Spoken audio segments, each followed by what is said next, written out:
Got some recent Hall of Famer rookie card pickups, and figure I may as well share them. These are all within the last couple of weeks. Two of them, actually, well, three cards came from a trade. Both two trades, both with YouTubers. Um, and the other one was a package of some pickups I got in from ComC. Some Hall of Famer rookie cards as well. So let's go over those real quick here. Figured I'd share. But I ended up with Rob Cash Cards, uh, Fergie Jenkins rookie, the one he bought and graded. I believe he said he did. Um, Not every day you find a copy this nice in the wild and are able to just go out and grade it. So good on him. And the same situation with the card that I bought that I traded to him, pretty much. So he ended up with a card he wanted, and I ended up with one I wanted as well. This is a card I've needed since I was a kid for the. I mean, it's been the same with me. I've always wanted Hall of Famer rookies since I was a kid, and I've always been a fan of Fergie even before he was in the Hall of Fame. So I remember the Super Veterans cards from the 1983 Tops. That's what got me into some of those early pitchers, and even guys like Tug McGraw, I believe, was in the set, and Sparky Lyle. So even some of those guys, I knew who they were, and I wanted those guys as rookies. So finally got a Fergie. Thank you, Rob, very much. God bless you, sir.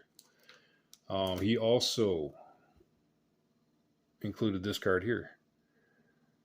So this is a very nice example, on-card autograph of Paul Molitor, and this is simply one of the prettiest designs. I mean, even to this day, the '88 All-Star design is beautiful.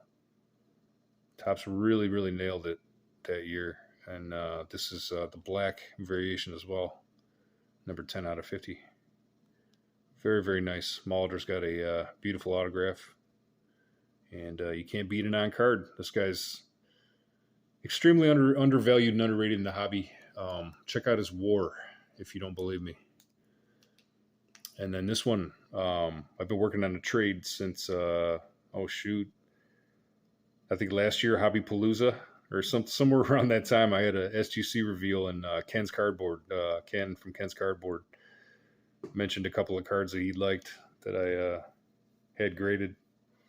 And we worked out a trade for the Lasorda and a handful of other cards, and then he ended up grading himself with SGC, which turned out really well for him. So he was on a mission, I guess, so to speak, which I just let him off the hook of, because I started feeling bad. I was like, I got this guy running all over the North America. He's even in Canada trying to find me a card. Well, he ended up finding me a nice card to send. So I have a really haggard copy of the Chelios O-Pee-Chee, and he does not have a Topps rookie card. So I finally have an acceptable, if not beautiful. I mean, this is a 9 on certain days. One of the nicest, best centered copies I've seen of this card in my life. So, and I've been hunting for this card for decades for a nice enough copy to grade. So, thank you, Ken. Very, very nice. Very, very nice copy. And I've even opened up packs of these back in the day, and that's how I got my Iserman. And you just don't generally see them this nice. So, two very, very nice cards. I mean, you can make an argument they're both undergraded on a certain day in the certain hands of, that right grader, so to speak. Beautiful cards. Very, very happy fellas. Thank you. And we got some ComC pickups here. This is Jeff Bagwell Tiffany. Beautiful, beautiful copy. I have not looked at the surface yet, but this will be going off to be graded. A little bit of an overcutting. I'm not knocking it because that still is, well, it depends. I might send it to SGC just in case, because I think it's a 9.5 with them. I think it's a 9 with PSA. So probably going to go into Tux. But I don't feel like I need any other Jeff Bagwell cards. now that I have the Tiffany. I may grade a copy of, I have a whole bunch of the traded whiteback. I may see if I have a 10 worthy, I might want a 10 eventually in the base to complement that one, so to speak. We'll see.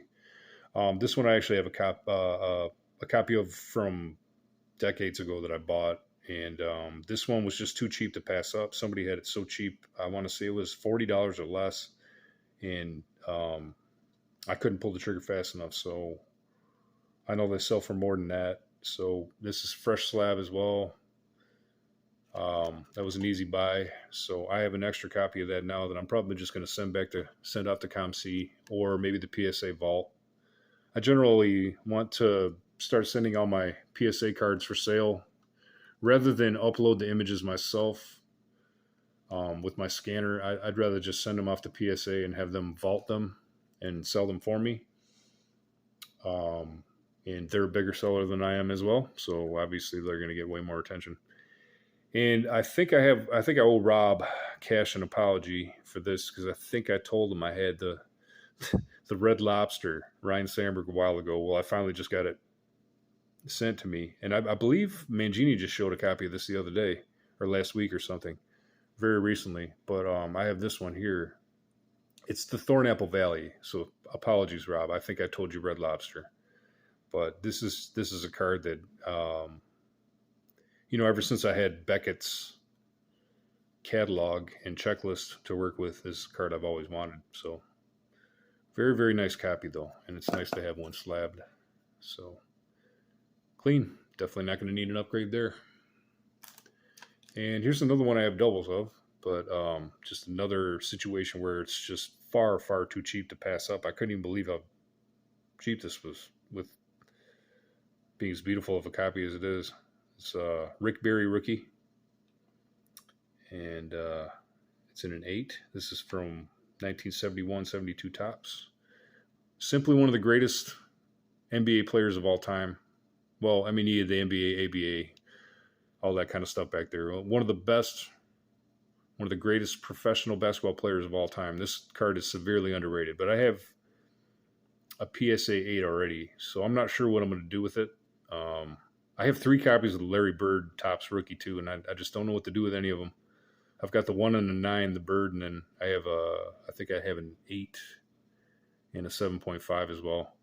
But this one I have the PSA 8, and then this one I just got to decide which one I want, I guess, more than the other, and the other one I'll probably just sell the other one, but too cheap to pass up, just really as simple as that. So it looks like it's straight out of a pack, pretty much. Don't care. It's beauty. Nice copy. And I think, are we done with the last one already here? I think that was it. It was kind of a small shipment. I had a whole bunch of stuff that I was going to have shipped to grade, but I figured I'm not going to be doing any grading anytime real soon. Not to that magnitude anyway. So, but I did want to have this one in hand. It's going to be kind of hard to see here, but I can't remember if PSA has this in their database as 1936 or not, but ComC had it listed as the 1936, which I'm not sure. Prove to me that there is a 1936, I guess is what I'm saying. Or prove to me that this isn't the 1936. If there, I don't know. I'm kind of, maybe I need to ask Rocket Rick. But this, when you look this up on PSA, it does not come up as the Type 4, I don't believe. Or it doesn't agree with ComC's listing. I can't remember. I think it doesn't agree with ComC's listing. ComC believes this is the 1936. But just always needed a Bob Feller, obviously. He's one of the first pitchers I admired. He and Christy Mathewson. And that's from talking to my grandfather. I think I asked him who he thought best pitcher was, and I believe he came back with Bob Feller. And who threw the hardest? I believe he was saying Feller threw the hardest. And so I was always fascinated with him. And then Christy Mathewson as well, from the books in the school library that I would read. And I see similar books, the blue ones, blue covered similar books I see, and I have a Babe Ruth one with the blue cover. But the ones I was reading had brown covers, and they were far older, and they had pictures in them and of the pictures winding up and everything. And but this is just a really cool card. You know, I've always wanted a Feller rookie, and I think this would be considered one. Um, the 1936 allegedly or whatever, I believe it looks exactly the same as this. I don't know. I'm just not that familiar with it. But either way, this is also a year before the Gaudi, which is an awesome card. Which I almost wish the Gaudi was in 1937. I always want the earliest cards of people. So, you know, the 1933 Gaudi set is amazing looking, but those aren't the guys I'm looking for other than Dizzy Dean, I believe, would be the only card in that set that I'd be looking for as a Hall of Fame rookie card collector. M114 Stan Hack back here, by the way. So anyway, I'm just really happy to have what I consider to be a Bob Feller rookie. If I'm wrong, please, by all means, somebody prove me wrong or tell me I'm wrong. But so that checks out Bob Feller from the list. That's very, very nice because he's, like I said, one of the pitchers I've always admired the most. You know, he and probably Warren Spahn, Christy Mathewson. I used to try to pitch like them with the wind up and everything else. You know, like pitchers don't do anymore when they blow their arms out. Just kind of they just kind of rear their fist back and just pump the ball out, like straight arm it, and that is not using your body's momentum.